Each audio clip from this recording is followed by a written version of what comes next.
પોરબંદર જિલ્લામાં national highway પર દબાણ દૂર કરવાની કામગીરી સતત બીજા દિવસે ચાલુ રહી હતી અને કુલ 50 જેટલા દબાણ દૂર કરવામાં આવ્યા છે.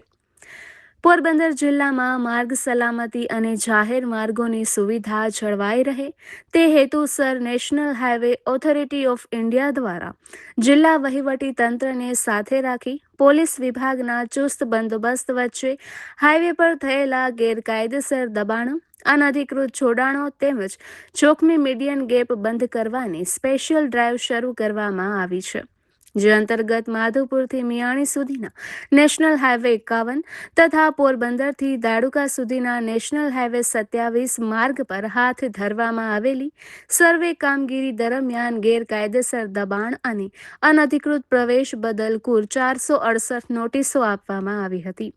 ત્યારબાદ સોમવારથી ગેરકાયદેસર દબાણ દૂર કરવા ઉપરાંત અનધિકૃત પ્રવેશ તેમજ ડિવાઈડરના અનધિકૃત ગેપ બંધ કરવાની કામગીરી હાથ ધરવામાં આવી હતી.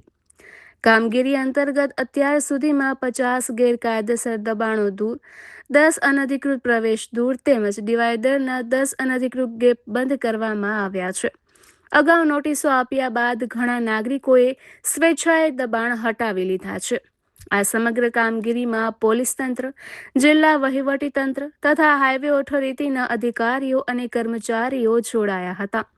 National highway authority of India દ્વારા જાહેર માર્ગો પર વાહન વ્યવહાર સુગમ રહે, માર્ગ સલામતીમાં વધારો થાય તેમજ રાષ્ટ્રીય ધોરીમાર્ગની હદમાં ગેરકાયદેસર દબાણ અને અનધિકૃત પ્રવેશ ન થાય તે માટે રાત દિવસ કામગીરી કરવામાં આવી હતી અને આગળ પણ ચાલુ રાખવામાં આવશે તેવું જાહેર કરાયું છે. નિપુલ પોપટ, પોરબંદર ટાઈમ્સ.